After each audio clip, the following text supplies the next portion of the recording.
Okay, hi. Welcome to Coffee Break. I'm Ryan House. I'm a PhD student at the University of Wisconsin in Milwaukee in the Media, Cinema, and Digital Studies.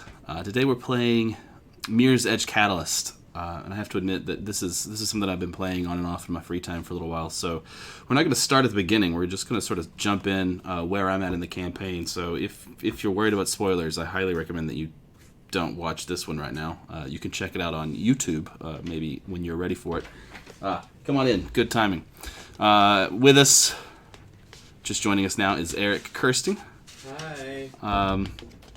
I was just mentioning that we're playing a game that I've been playing in my free time, and so we're sort of just jumping in at the middle. Okay. What game is this? Mirror's Edge Catalyst. Oh, yeah. We were talking about Mirror's Edge last week on stream, Right, weren't we? yeah. So, all right, let's get going. I have to admit that it's quite a convoluted story, so I'm not going to be the best able to probably to recount it. That's okay. I'm more interested in the gameplay.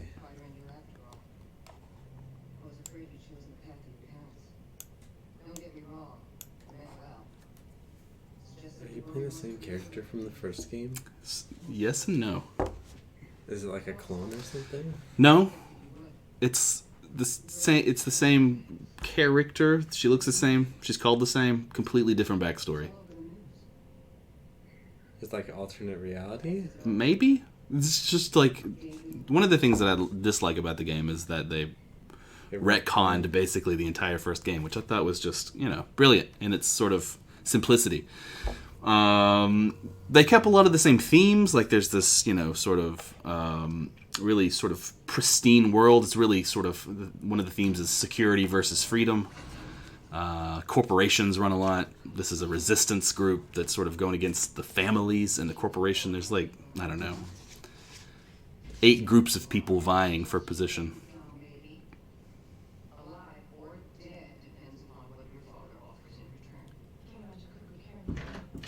Oh. Hey. Oh, you decided come on in. to join? Yes. Okay. Is it a problem? No, just... I suppose not. No, I'm just kidding. Of course it's not.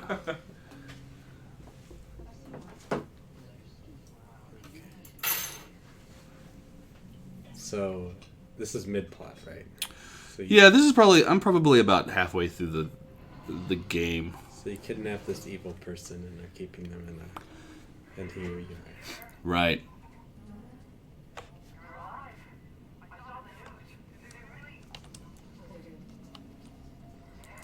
So, to give a quick recap for our audience, Mirror's Edge is kind of like a free-running type game where it's less about like shooting people or, even less about solving puzzles if I recall, and more about just like getting from point A to point B in like a stylish and kind of quick fashion. And really Leia. focused on flow. Hey, Leia, how's it going? Pull up chat on my phone. Awesome. I've got it here, but I'm going to be really bad at it. Yeah, I mean this is not an easy game I think to stream and play at the same time.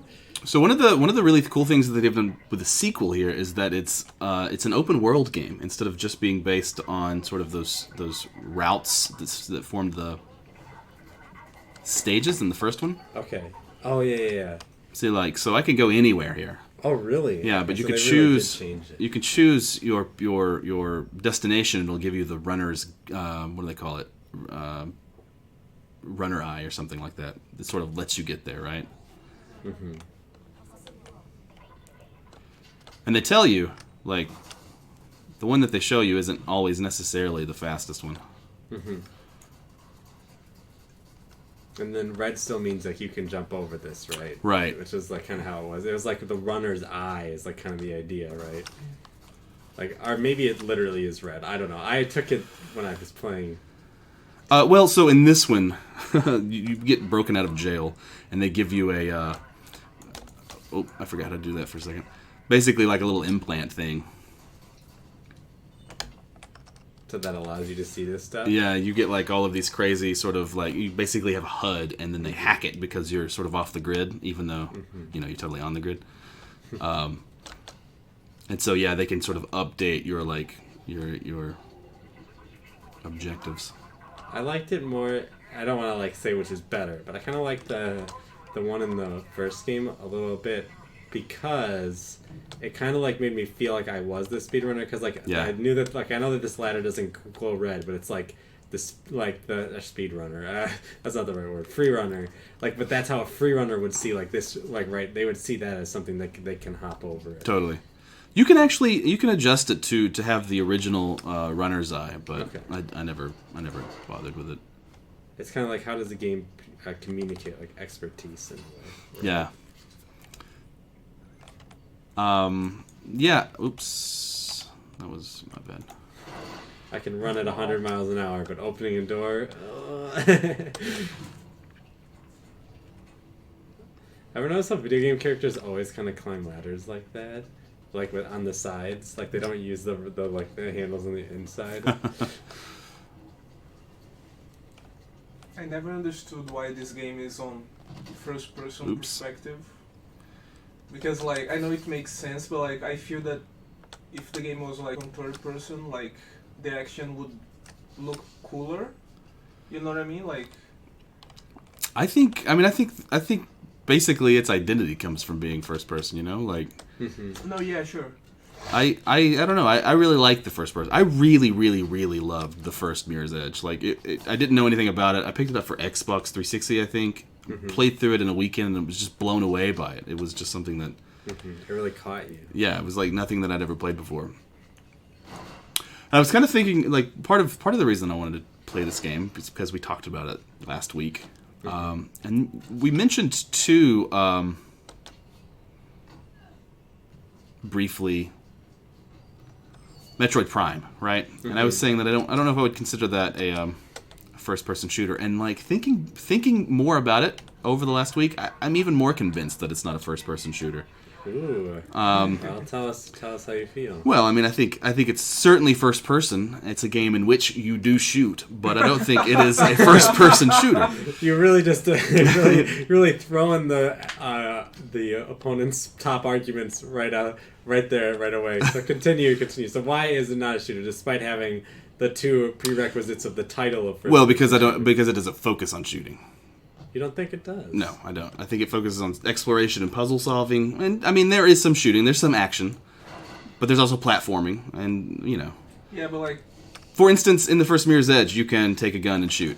It's certainly not a first-person shooter. You actually can't shoot in this game. You can't pick up guns in this game? Nah. It's like against your code or something? Well, they've narrativized it. All of the guns are bio linked to somebody. That Ooh, at least makes sense.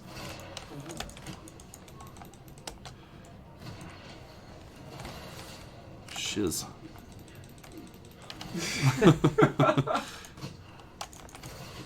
It's good that you're like immune to bullets. Really? So like, you see the white like meter at the bottom there? That is my focus bar, and the faster I go, the more it fills, and then I'm protected from bullets. Yeah, you know, I don't know, a little gamey there. I'm not sure I'm going the right way. Do you have totally a health bar? Those dashed bars. Okay. To the left.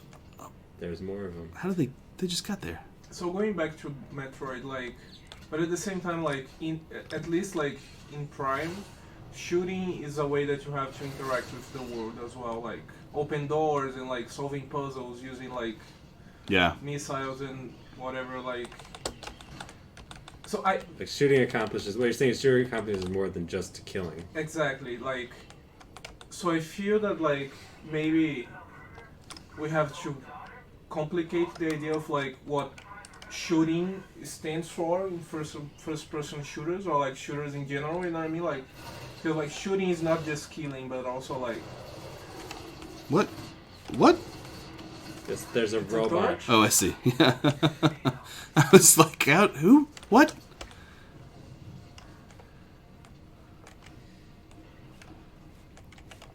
I gotta be honest with you, I'm not really sure how they want me to get over there. And that's what this game is supposed to be about, though, right? Like, how do I get over there, like with my running skills, right? Because point A to point B, it's kind of like a platformer in that sense, right? Point A to point B is the thing that you're most concerned with. Ah, yes, that move that I just got.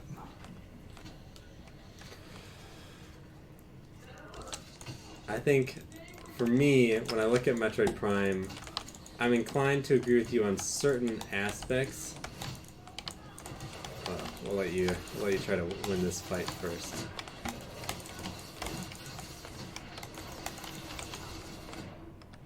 Shiz.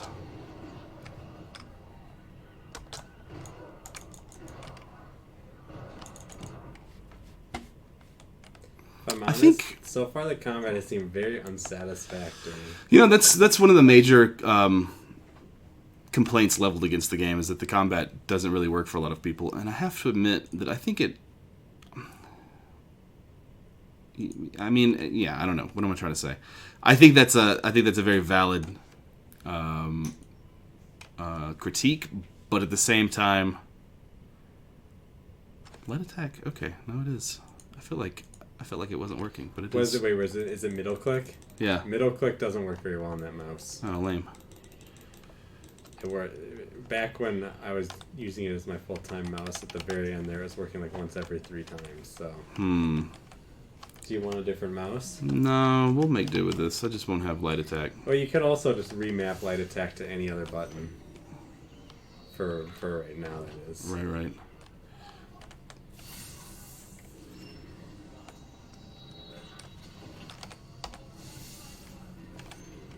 I have to admit, fighting is my least favorite part of this game. Okay. But That what I was guy's gonna still say, dead? yeah, that's funny. I think it works well, sort of, in the confines of the story and the gameplay. Like, you know, I'm not really sort of a big bruiser kind of fighter here. I have to maneuver around and use This sort is of the my type of thing that flow. I'm talking about. Like, this action viewed in third person is much cooler than like first person. You know what I mean? But this game being in first person is what makes it unique, right? It's like No, yeah, from sure. a maybe more capitalist perspective, it's like this is the reason why you play this game. It's because you want to feel those things that you play in a third person game in first person mode. I think that- Sure. But like my argument is like it's challenging from a game design perspective to make this stuff look cooler using first person perspective. You know what I mean? Like I'm Sure. not saying that they are like doing it wrong. I'm saying Oops. that like they chose a more difficult path in terms of like game design for this like genre of games. Daniel, can you switch with me? I'm getting a headache from looking at the game. Really? Yeah, I actually couldn't. I bought Mirror's Edge 1 and I couldn't play through it because it gives me a headache. It's the bright colors, or the bright whites. I think just don't do it for me. So it's funny. I don't really get a headache if I just watch the side stream though, like with that little box over there. Oh, Hmm. It's like when it's right in my face and it's moving all around. It gives me a little motion sickness. I can understand that. I think that for me, the primary way you solve conflict in Metroid Prime is through violence, and that's what makes it a first-person shooter to me. It's not like Stanley Parable or something where the primary, like, you know what I mean, like conflict is solved through like puzzle solving or just like moving through the environment or something. It was just like another first-person game. Or Portal, which maybe we could argue is not a shooter because you don't actually like shoot at things, right? You just puzzle solve. But in Metroid Prime, like I still, in order to beat Metroid Prime, I still have to kill Metroid, right? I still have to kill Ridley with my gun, right? Like, and to me that makes it a shooter, even if I'm doing all this other non-first-person shootery stuff. It's more than just a shooter, right? But I would say it also is a first-person shooter. I would say it borrows some gameplay mechanics from first-person shooters.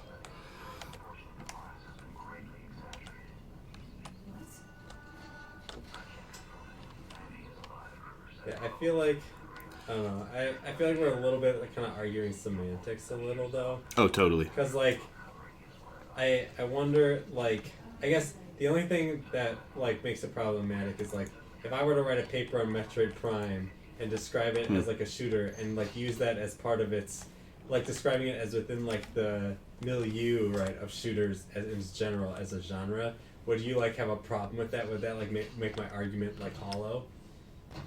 I guess it depends on your argument, but maybe. Let's say my argument relates to you know, it describes Metroid Prime as like maybe like a like a unique shooter, like that, you know, like that breaks the mold of the shooter genre. I have the hardest time getting off ladders in this game. It does seem like those don't work out well. Where am I supposed to be going? I don't know. That way. That's the trick of the open world, right? Is sometimes you just get lost. This world seems really big to me, and like it seems like based on what you've done, I could not retrace your steps so far. You know what? It looks big from that map. And when I first started playing, I was just like, oh my god, this is huge. I feel like I've run through the same places over and over and over again. Is that you're actually running through the same places, or do you think it's just that the places, like, they're reusing so many assets? I can't tell. I feel like it's the same place, right? It's not just that it looks the same place, but it's like, you know, like, well, I mean, like, this used to be the entrance to the base that I would run to, so, like, it makes sense that I would run through this quite often, but even when I'm just on a mission or whatever, I'll find myself in an area that I've traversed several times before, and I'm like, oh, shit, okay, I know where I'm at now. That's interesting. It's like the game's kind of teaching you the architecture of the place. Well, yes and no. I think it's also sort of making a bigger... I think it's making a smaller area look bigger than it actually is. Yeah. I wonder, like, I think we could do some interesting readings of this game, and like it's very like kind of I don't want to call it anti-capitalist, because I think that would be maybe a little too, or maybe at least not calling it Marxist, right? But like it like has a critique of capitalism built into this game, right? And How? Well, like the narrative okay. is like Yeah. that you I'm not like sure. you know, that you're basically like a anti-corporation fighter, kind of, right? Yeah. And so, I think that there's something to that, and like it's like there's like a derived sense to this, right? Like, or something like taking back like these. I'm thinking in terms of like Disserto or Foucault. Totally, In terms yeah. Of, like Strategy versus tactics, strategy right? versus tactics. Yeah. And like, what am I trying to say? And like how power is like about creating space or whatever, and then this is about like reclaiming space in like a new way or something. Totally, yeah. Yeah, But at the same time, like, you have something plugged into your mind that shows the optimal way to like But traverse. you hacked it. yeah, it's been hacked by my group of runners. So like okay. not everyone gets this, right? At the very beginning, it's sort of like you get it implanted after you get out of prison, and it's ads and sort of, you know, like the weather and the time and stuff. Okay, sure, okay. And they're like, oh, you know, hold on a second, and your hack will go through, you know, whatever. Classic video game lingo. Yeah. The hack is going through. It's almost to the mainframe. There's also these people that just sort of hang out on these rooftops. Why not, right? Like they are either mission givers or mission recipients, like things that I take people that I take things to, rather. Is a lot of this game like courier servicing? Yeah, but it's weird when they're not actively giving a mission and you run by somebody just fucking standing there looking at you, like, you know, like here, just standing there looking. And that's why I partially give it a critique of capitalism rather than saying it's anti-capitalist or Marxist. If you're still like doing jobs for resources or money, Yeah. like, it's still like kind of like working within a capitalist mind frame, right? Oh, totally. Like in the narrative, even, you know, like even though people are shooting at me now, it sort of sets this dichotomy up, this relationship up between the powers that be and this sort of network of runners. See, here's somebody just hanging out. What are you doing here? I hang out by this Weirdo. fan. This is what I do for fun. But apparently, like, you know, no harm, no foul. The corporations look the other way. Oops. That's cool. I missed that. Oh shit. Cool. Boy, that was dumb. I've always found platforming in first person to be difficult. Yeah. Oh my gosh, imagine if you had to play Mario in first person. Oh shit. He's always flipping around, doing all sorts of stuff. You would have no clue. I feel like if I were to like write a paper on this game, I think one of the like not paper, like a Pop Matters like blog post, I'll say. I think the fact that when you hit the ground you like roll, like there where you like see your hands, but sometimes you like do a full roll. Yeah. I think that is like one of the most important things about the aesthetic of this game. Right? Like that does not happen in other games, right? You don't roll in Halo when you fall forward, right? Yeah. There's actually a really, really great article about the first game and its use of flow. And it might even actually be I know there's a gender aspect to it, but it might even be sort of a critique of capitalism by, I can't think of his name right now. Hill Plastic expand her Met Grid. Okay. Chicarico is the dude's last name. I'm having trouble coming up with his first name off the top of my head right now. So you have to do the thing before the time runs out. Is that it? Yeah, I did not do very well. I'm going to start over.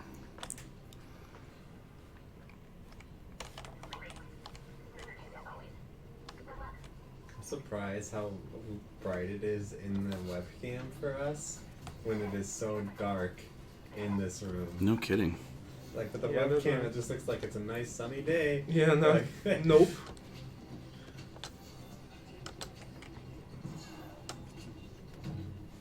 like this is pretty like capitalist, this like rendering of like you do this mission, I'm assuming for cash or something.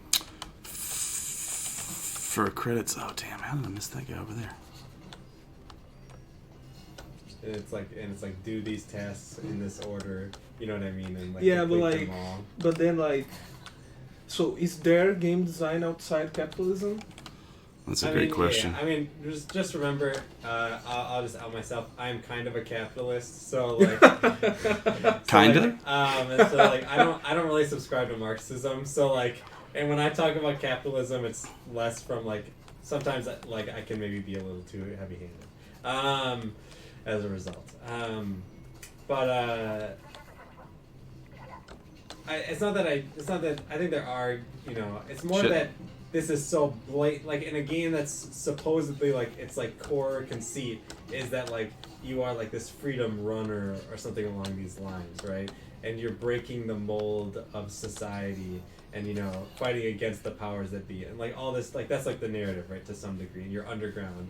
And then it's still like, you know, and it's not, so it's less about the game design and more about the but do credits by collecting all of these things for me really quickly. It's like make all these hamburgers at McDonald's and I'll pay you a wage. Mhm. You know what I mean? Yeah. Like, And like the open world genre is like the high point of this. Like you Boy, I did have not know how a to get map that. full of stuff that you have to do, collect stuff, or like it's the gig economy. you know? exactly. Grand Theft Auto really kickstarted the gig economy. Exactly. I'm telling you.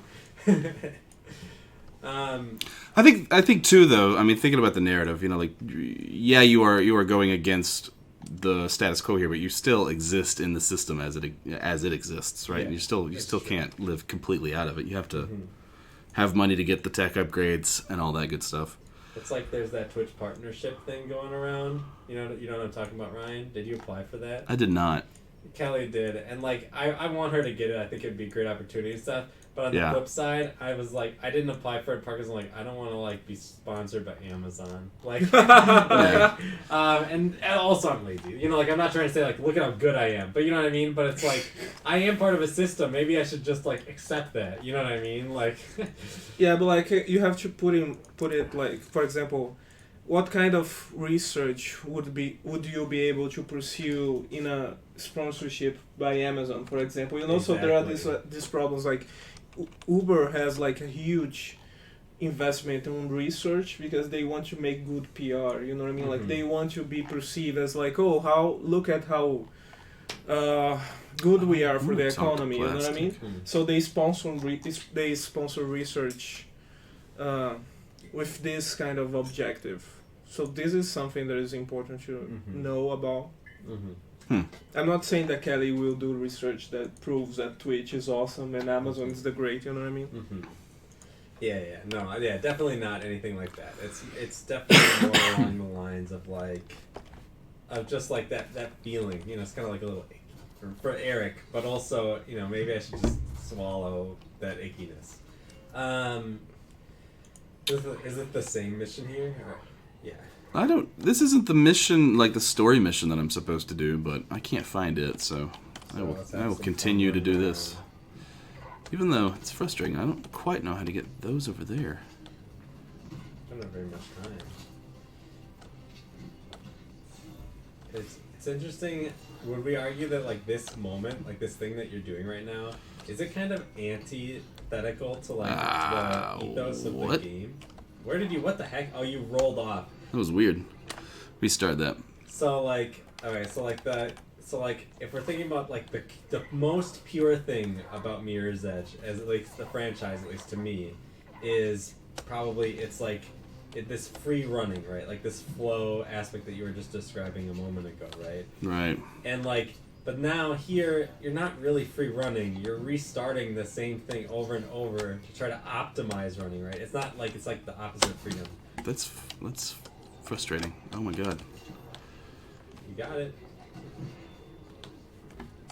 It's like forced running or something. But at the same time, like, it's free running, but like in the most like cool way possible. Like, you know what I mean? Yeah, Like, it's like it's not- mastery. yeah. So I feel that like repetition has some kind of like, for example, it's a different example, but like let's take like Sekiro for. Okay. You have to like fight the same boss like over and over and over and over in order to like. But that's like the ethos of the game, is that it's difficult. Yeah, sure, but like you either get it or you don't. You know what I mean? Like Yeah. you cannot like half kill a boss. You cannot like if you're not like if you don't have mastery over that boss, you're not gonna kill it. You know what I mean? And like after you acquire mastery, like you kill the boss in the most cool way possible because now you master the boss and now you know how to respond to every move. You know what I mean? Yep. And I feel that like. Or at least Ah! you got lucky. I feel like at that That's point bullshit. here, like when Ryan is able to like finish this, he will do it in the most cool way possible because now he knows how to get all the I don't know glowy things in the correct way, without like missing any jump or whatever. Yeah, I agree. I was more just thinking like what I loved about the first game, like when I was able to play it, and then until I had to like kind of like stop playing because it was making my head hurt. I didn't, for me it was like I didn't really care about like redoing the same thing multiple times in a row. Like that wasn't like what the game was supposed to be about. It felt like instead the game felt like it was supposed to be about just going fast, right? And like hoping that like it just kind of works out. And so like this. Like, I'm not saying that I actually find this really interesting. But I'm wondering, is it against the game's, like, what the game is trying to present itself as for Ryan to have, like, to be trying to accomplish this particular challenge in a particular time, in like, a really particular way?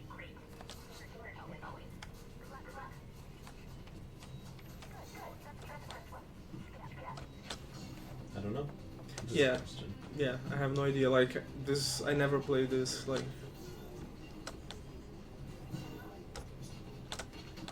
it's cool how far they can take this premise, right? It's just running around, but I think the fact that they can make a AAA title out of it is kind of impressive. yeah, sure, yeah. How is that not working now? Thing? Like, I can was you like? just getting that. Is it possible to bounce on the Grapple wall hook it? by any chance? Yeah. Say again Did now? you get it? Yeah, I got you it that time. It's like I think it's just you gotta get your like highest jump. Like I'm not gonna make it. Okay. God dang.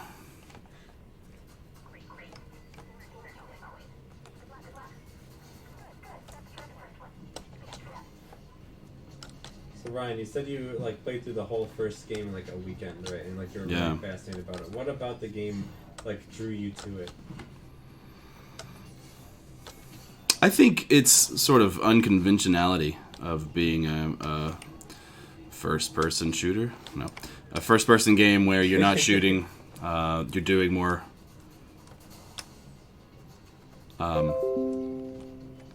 sort of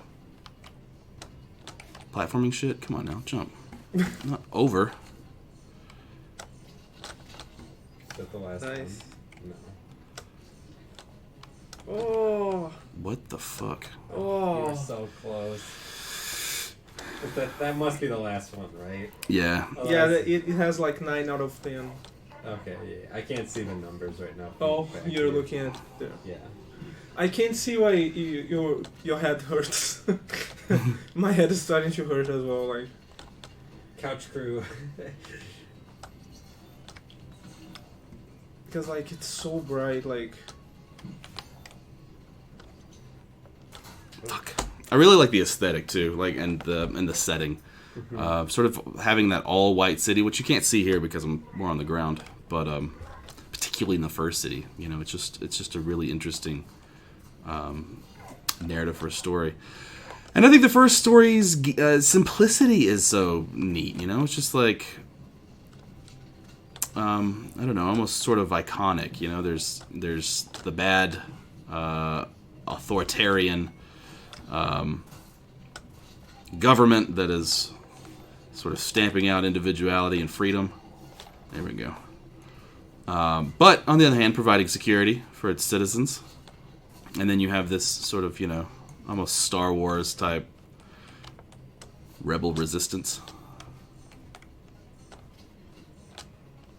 Alright. Like you Fucking jumped over finally. it. I was really worried that would happen. That probably should not have been as hard as it was, but... Oh, we did it. is there a VR version of this? Oh god, I God. can't imagine. I'd look up Mirror's Edge VR just to, as now you Planting that seed.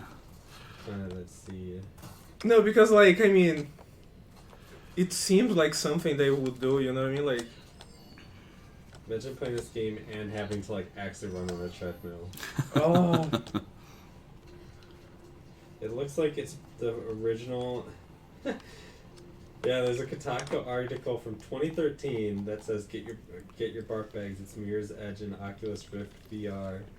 So Wow. evidently, Talk to Isabel Kruger. I can't remember how to get to my thing there's though. Vive support or something, and then there's mods as well. oh, but okay. Well, this game's old. I didn't realize that this game was. I thought this game came out like within the last 2 years, but it's actually No, 5 years old. Yeah, Right? it's a little old. This one or the first one? This one. The first one is really old. 08?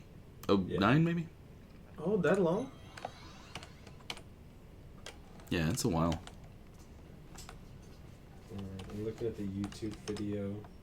Gotta watch a dumb ad because the nightmare that this thing purports to be presenting is certainly true. What is this even an ad for? Oh, it's Geico. Great. Alright, I'm watching the VR.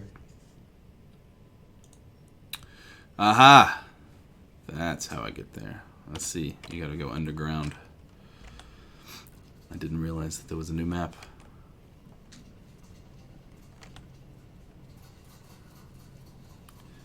Oh, You should have a stamina bar, right? Like, the director. the lady can just like run forever. Like, Yep. nice for you, lady. The director of Super fit. of this game, or of the original, I think, Mirror's Edge, and I guess who worked on Angry Birds as well. Raised $2 million in like a crowdfunding to make a VR game. Huh. I don't know. This is kind of an old article actually. One sec, it's called Fast Travel Games is the name of the company, so I'll look up. Fast travel That games. makes alright. sense. Another thing that the original game did really well, I thought, was that they had elevators quite frequently in the middle of stages, I guess, for like basically loading screens. Oh yeah, I remember And there would be that. like some audio or like a news story sort of on a screen that would help fill in the story. This game is lacking a little bit in sort of the World building. narrative architecture built into the game spaces. They just came out with the game. And sort of to fill in the game's narrative, you can come across intel here of documents and recordings, right? So like what little bit I know is sort of explained in this, but you have to find them, and you find them out of order. And so And you have to read them. and you have to read them. No, but so like I assume that some of the plot isn't really filled in until the very end of the game. You know. So Fast Travel Games makes almost exclusively VR games, and they've made, it looks like a game called Budget Cuts, and Budget Cuts 2, Mission Insolvency, and The Curious Tale of the Stolen Pets, which I guess is nominated for a bunch of VR awards. Oh, that's cool. Let me look up this Budget Cuts game.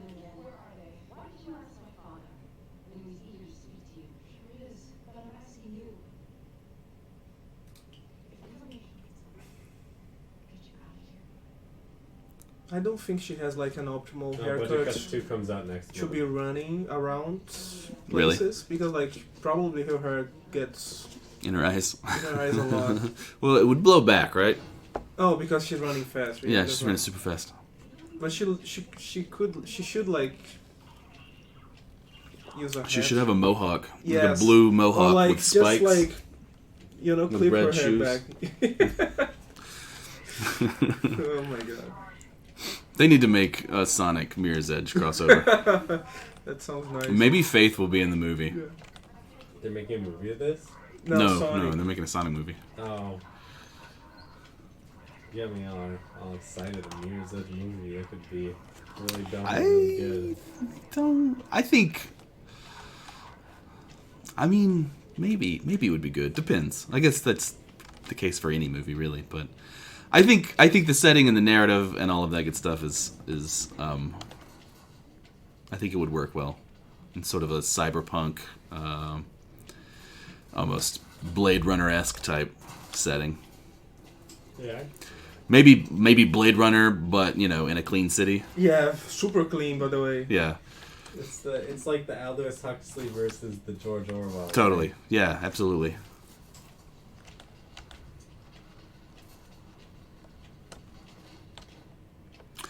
It's you mentioned thinking about this with Desarteau, and that was another one of the reasons that I wanted to play it, because it just seemed to work so well for me.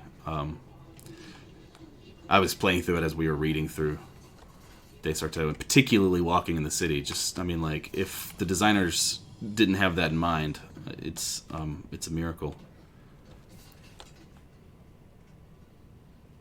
Particularly when you get up really high, and you can see. This game does a really neat job of actually having some people walking around and like cars in the street. I feel like the first game maybe didn't quite have that level of detail. Probably also because I played it on console and it was older, so Yeah. not quite the processing power. But It's kind of funny that this game was made by EA. yeah, Like one of Made the by or biggest- published by? maybe both developed actually. by EA, Yeah. DICE, published Oh, by okay, EA. DICE, yeah. DICE makes Battlefield right now. Yeah. Alright, we made this game about shooting people. Better make Mirror's Edge. It's kind of like the oddball out of the DICE catalog. Oh.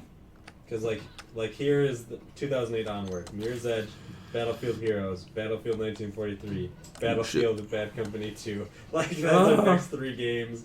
But then Need for Speed, but then Battlefield Online, Medal of Honor, Battlefield Play for Free, Battlefield 3, Battlefield 4, Battlefield Hardline. All right, yeah, a lot of Battlefields. Then Star Wars Battlefront.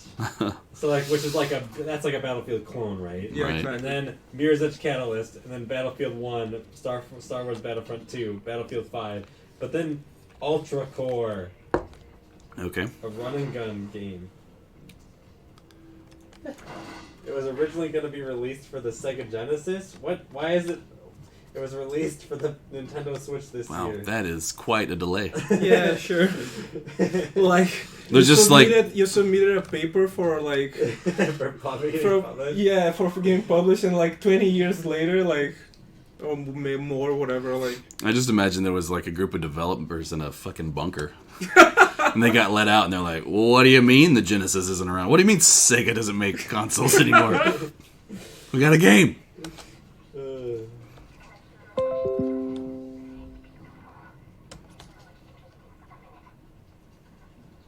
It looks like it was finished like the rights were bought, and then it was finished by this company called Analog, because they made this product called the Mega SG, which is an aftermarket games console compatible with the Genesis, Sega Mega Drive. Sega How? Why are we Master talking about System, this? What does it have to do with anything? What? Oh, sorry. These are the developers of Mirror's Edge. This is what they're working on. Oh, okay. And so that's why I was interested in it. But you're right. It's not super related. I was interested in the fact that big corporation makes game about critiquing big corporations. You've been through this place, right? Well, they also sort of fuck it up. Like, right, they bought this game, this IP, and then, yeah, right? That's what I'm saying. Like, a lot of sort of running through the same spaces. Yeah, like it's if not identical, it's very similar. It's identical. Okay. Yeah, for sure. I've probably ran through this twice since we've been playing today. Okay. We haven't mentioned speedrunning, but in this game you literally go fast and you run. It's there's actually little I haven't really been doing them, but little trials that you can start, and basically it's a little speedrunning section, right? Mm-hmm. What's super interesting, I think, is that there are user submitted ones, so I can basically do a run and save it, and then it like saves, to the cloud or whatever. And then you playing this game. Actually, maybe it's just friends on Origin. I'm not quite sure how that works. Is there no music when you play this game? It's very minimal. Oh yeah, there's some. Thanks, game. James like, oh, you want music? It's actually got a fantastic soundtrack. I listen to it a lot when I study. Oh, nice. Kinda... That's good to know. Oops.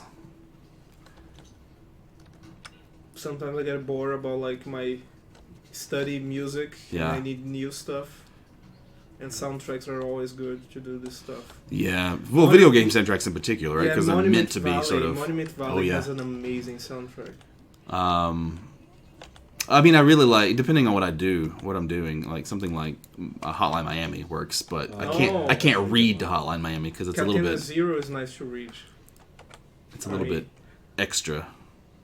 I can usually do homework to like almost any music, but I agree that there's some that's more conducive to it. You know what I mean? I can't do lyrics. Blast My Bloody Valentine or Death Grips. Well, Oh my god.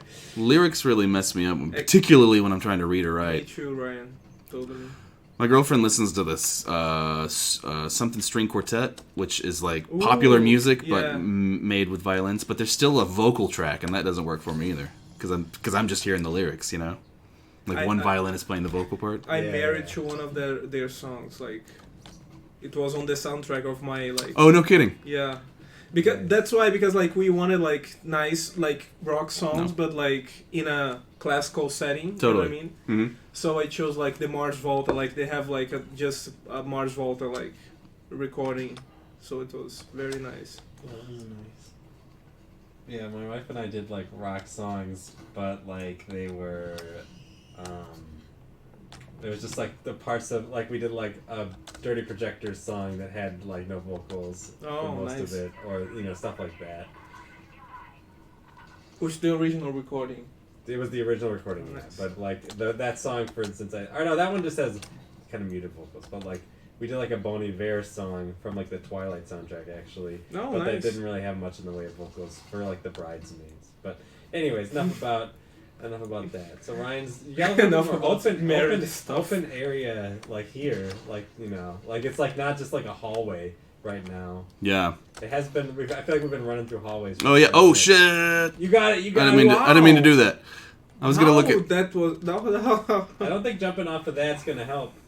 No, I was just gonna show you the people walking around and like it feels like there's an alive city in this game, which I really appreciate, even though that is obviously just like pictures posted to the side of that. Down there. I mean, don't you feel that this like pathway, like this red thing, like going through the map, kind of constrains your freedom of movement? You know what I mean? Like, do you feel that you have room for like improvising? Oh, totally.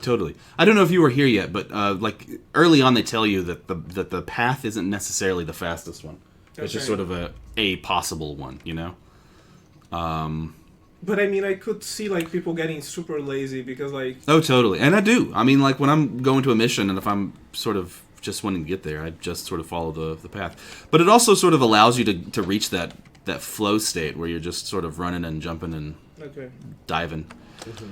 Like the easiest way to kill that, right, would be to be like, I'm lost. Yeah, and that's happened. I mean, it's happened to me in this playthrough. Like, being lost in any game sucks, but particularly this one. Sort of to your point, though, you know, like okay. when I'm doing that, when I feel like I'm in flow and I come across one of these things, I stop and I'm like, well, I want to find out how to get that. And now I feel like sort of the idea of the game has been compromised, you know? Yeah, it's a trade-off, like between exiting the flow state and like getting the goodies. Why won't it? Huh. Well, that's obviously how you do it there, but it's not activated for me, so whatever. Yeah, I mean, you know, and I guess to EA's mind, they are adding content for the game to make, you know, it worth more money, so that people who pay $60 won't feel like, oh, I didn't get a full game experience. here we go. Yeah. I got now about like being lost in games, like for example, like Shit. if we take like Breath of the Wild, I feel that like that game was designed for you to get lost in, like getting lost on Breath of the Wild for me is like half the experience of playing the game. I love oh man, it was amazing, like just wandering around and like finding stuff, and like the level design in Breath of the Wild is so good because like it doesn't matter, like you could get lost, you could like walk randomly like and you design still or level design? yeah, world design is it's more accurate, and you Nice, will yeah. still find like stuff to do that is relevant and interesting. Oops. Yeah, I wonder, like it's interesting. How do you design a game where like getting lost isn't the worst? You know what I mean? Have either of you heard of the game Wander on Switch? No. WONDER. I've heard it described as Breath of the Wild with no combat. Right? It's like basically you just sort of wander around, and I don't know. I wonder how it would fit into this discussion.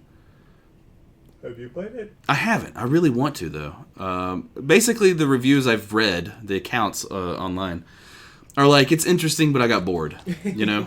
But like that seems kind of interesting to me. I would really. Sometimes I really just want to be sort of bored. Yeah, you know, like you know, just sort of messing around, not really aiming to do anything, just being in a world, almost like Minecraft. Even though Minecraft, I think, is a little hard to keep yourself from at least making your own goals. Yeah, I think the idea of like games like where you become lost is kind of like interesting as a concept. Like, Yeah. there's like different kinds of lost. The first lost we could have kind of identified as like the lost here. I don't know where to go, and that's not what this game is supposed to be doing, right? Yeah, totally. And so like that happens like to me like sometimes in Zelda, maybe not as much Breath of the Wild, but like, oh shoot, how do I get the key to open this door? And like now I have to start backtracking and trying to figure it out, and I'm kind of just frustrated and annoyed. Then there's the kind of lost where it's kind of like what I would call maybe like an artificial aesthetic lost, which is like I think of like the Lost Woods in Zelda. I'm just going to keep using Zelda examples, by the way. No problem. you know. But like the Lost Woods in Zelda, right, where like you have to make the correct amount of turns. Okay. Yeah. Otherwise, it's almost like a remediation of being lost, right? Like It's part of the puzzle. yeah, it's like the puzzle is like how does I get the character here, but you don't really feel that didn't work. lost in the sense of like not knowing what you got to do, but your character is like keeps getting lost, right? Yeah. Yeah. Then there's a kind of lost that's like promoted in like open world games like Minecraft or Breath of the I Wild still got that Skyrim. point. or Skyrim, right? Where it's like I'm lost in the sense that like I don't necessarily know exactly where I am, but I know what I want to be doing here, or like I'm excited to continue exploring. It's like Yeah. you know what I mean? Like the lostness like creates agency on the part of the player, as opposed to in our first example where it was removing agency. Yeah. Yeah, I mean, I think a major part of that is intrinsic or extrinsic goals, right? Mm-hmm. Like if a game is telling me I need to get there, and I'm like, okay, but where the fuck do I go? Then that's frustrating. Mm-hmm.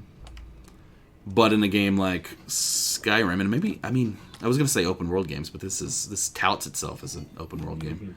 Maybe not all open world games hit this. Yeah, and maybe not at all times, right? I mean, there's Yeah. certainly quests in open and world like, games. to be fair, like, I mean, this can be like controversial, but like, to be fair, I feel that like nice. Goodbye, cruel world. I feel that like I like I'm just planked there, and fell off. 80% of open world games does not do a good job in like Of being creating open world. creating a feeling of like wonder and exploration. You know what I mean? Like it Woo. sometimes feels that, like, okay, this is an open world, but like, I mean, not enough like interesting content, or it's just like following points in a map. You know what I mean? Like that. I mean, it makes you wonder, why is this an open world game? Like, and this is why I love Breath of the Wild so much, because It answers that question. exactly. Actually, I see a way to get over there with more things to grab. I'm so kind of we'll do that. interested in continuing. So we kind of got these three, and we've talked about 1 and 3 a little bit. Are there other examples of contrived lostness we can find in games? I'm thinking about this. Contrived lostness. Because it's a lot different, right, than the other two kinds we were just describing. Well, I feel like, we're talking about spatial lostness, but games that obscure the maybe the reasoning that you're doing things. Wait, what are you running on right now? Are you just like running on air? It's a Oh, rope. just a it's a little rope. tightrope. I'm watching on the little screen. So like to me, it just looked like you just like got off the building and started running in the air. Jesus. I'm thinking about The Witness. Ah, Okay. Like, I mean, like when I play The Witness, like at some point, like as naturally you get frustrated with some set of puzzles, like you stumble upon a wall Yeah. with your reasoning with that puzzle, and like when that happens to me, I would like get lost in purpose so I can like find a different set of puzzles to try to reset my mind about thinking of like how to solve those puzzles. Yeah, that would be totally. like a kind of, it's like not, it almost creates a fourth category, right? Like maybe it's still contrived lostness, but it's not like contrived in like a narrative sense, which is what we're seeing in like the Lost Woods example, but more contrived in the sense of like the goal of this game is to solve puzzles, and like, so if you get stuck on one or get lost, so to speak, right? Like that isn't, like, you're not playing the game wrong, right? And so like the game gives you this out, right? And that game, the Witness, does such a good job of it, right? Because it's like, I think every puzzle is basically open from the start, right? Or at least like all the different sections. Yeah. Like, I remember I got really stuck on like the pyramid one, or like the one in the desert or whatever. Oh yeah. And so Me like too. that was like the last one I did for a while, right? Because like I couldn't do the other ones. I just morphed through that wall. You're right, you did. You just like teleported to the other side. Yeah. Psst. Planking. I was supposed to grab that pipe. Barn. I don't know why I didn't. It's okay. I opted to not do the mission that I just This ran is a to beautiful instead of just apartment. right. Yeah, I would live there. I mean, of course, right? That's kind of one of the neat things about this game is like, you're looking around and you're like, this is an amazing fucking futuristic city, and like, Yeah. you're telling me that there's not a lot of crime, and everyone is relatively safe and comfortable. And yet, like, Oh, look at this view, man, from your bedroom. It's amazing. Let's be honest though, that apartment is for like the 1%, right? Sure. The bourgeoisie. Well- For the working class. yeah, well, I mean, yeah, that would be an interesting way to take this. Is like, that's really all you see until you go underneath, into the. You got little sewer rats hanging out by radiators. Like that's one of the. But those things- are the people who aren't part of the society, or trying to not be part of the society, right? They're actively But does working either way. everyone live in the kind of apartment we just saw? I mean, it seems to suggest they do. Then why the heck are you not part of this system? I mean, right? Because just of go home and chill. because I've got some high ideal about freedom or something. I'm not really sure. I'm interested to see if that is like the actual narrative of this game, though. That like, yeah, everyone just lives in these style of apartments, like everyone in the whole world. But Well, not in the whole world, right? Just the city. Which, yeah, like the city is supposed to be sort of this beacon. Oh. There's something about the world being like this is sort of post-apocalyptic, or at least post sort of fall of society, and it's rebuilt by these different corporations or Oh. groups of people, interests. And this is the city that either the corporation or the family owns. I'm not quite sure. Is that a sakura tree there? Like, Hmm? because this tree here. Is Oh, like a cherry blossom tree? Yeah, What did you call it? sakura. Yeah. Yeah, it's like the Japanese. Oh, yeah. Okay. Interesting. I learned The something new. OG name of my favorite Street Fighter character. But like, okay, but like, I mean, I feel that like there is one game that I love. It's controversial because people don't feel the same. That I feel that do this like well, which is BioShock Infinite. Okay. Like I love the way that they portray like What? like the separation between like the wealthy, the 1%, and Mhm. like the rest Hmm. of us. You know what I mean? Like, I'm really when I played, I got really engaged in the narrative of that game and like how the world building as well. Like, 56. Yeah, I mean, I liked BioShock Infinite quite a bit. I would have preferred it not to be a BioShock game, right? If it had just existed kind of on its own. I would don't know have why liked it a people lot are so more. picky about this. Like, It's just, I mean, but to me, BioShock is Rapture. okay, And once you leave, Rapture is the best character in the whole BioShock nice. universe. I I can agree. kinda, I Yeah. can see that. I liked Infinite too. I didn't love Infinite, but I liked it. But I could see the BioShock critique. Where am It I supposed to doesn't- go? But then again, I mean, like, why not just name it, like, you have System Shock then BioShock, they should have just named it, like, Mormon Shock, or something. I Mormon Shock. Sky Shock. yeah, Sky Shock. I think, one thing, I don't want to do this anymore. is, like, I feel like in order to have this amazing city with, like, and let's say everyone in the city somehow, lives in these amazing apartments and, like, they have these wonderful lives. Like, Yeah. everyone outside of the city's got to be like a slave, right? Like you know what I mean? Like, Yeah, I mean, someone is doing subjugated in labor. some way. Yeah, totally. Someone is doing labor to make this possible. Like, this is what happens if Abraham Lincoln loses the Civil War. Like, this is what we live in. And by we, I mean, like the slave owners. There's this really great sci-fi short story called Those... Well, shit. You know what? I can't remember the name of it. But essentially, it is a story like this, where everyone sort of lives in this utopia, and then they come to find out there's a small group of people who are subjugated and are living in misery. Sort of like... It's a little bit of magical realism, right? Like, they're taking all of the suffering. Maybe sort of like The Giver, too, in some way. But, yeah, I mean, I think... I don't know. Maybe it would make a neat panel. Nice. Kind of reminds me of do you know the movie THX 1338? Oh, yeah.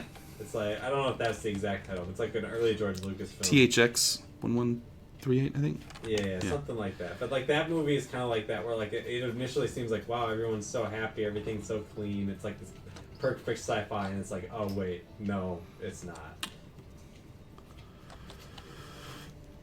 I guess that's probably a familiar trope. I was just kind of wondering, like, what is it about that idea that sci-fi keeps returning to, and maybe what makes sci-fi the sort of premier method to critique that idea. I think all right, I'm gonna say something that this is actually controversial, unlike things Daniel says. Oh my god. no, I'm just kidding. All right, I'm just kidding. But in a non-sci-fi narrative, if you make that kind of argument, it doesn't have to be, but it often is racial or gendered. True. And I think, like, to try to make that argument without incorporating race or gender, I think would be real folly. Yeah. Right? And so that creates, like, well, we can do it in sci-fi then. But you know what I mean? Yeah, that makes sense. I mean, yeah, sometimes I think it helps to sort of disguise or camouflage ideals.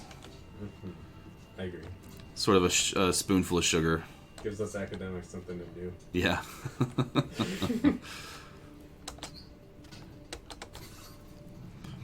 Spider-Man.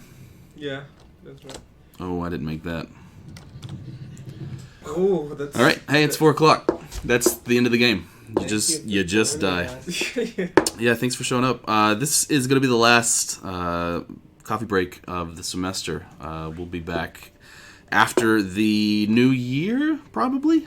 So yeah, thanks for joining, and we'll see you then. See you later.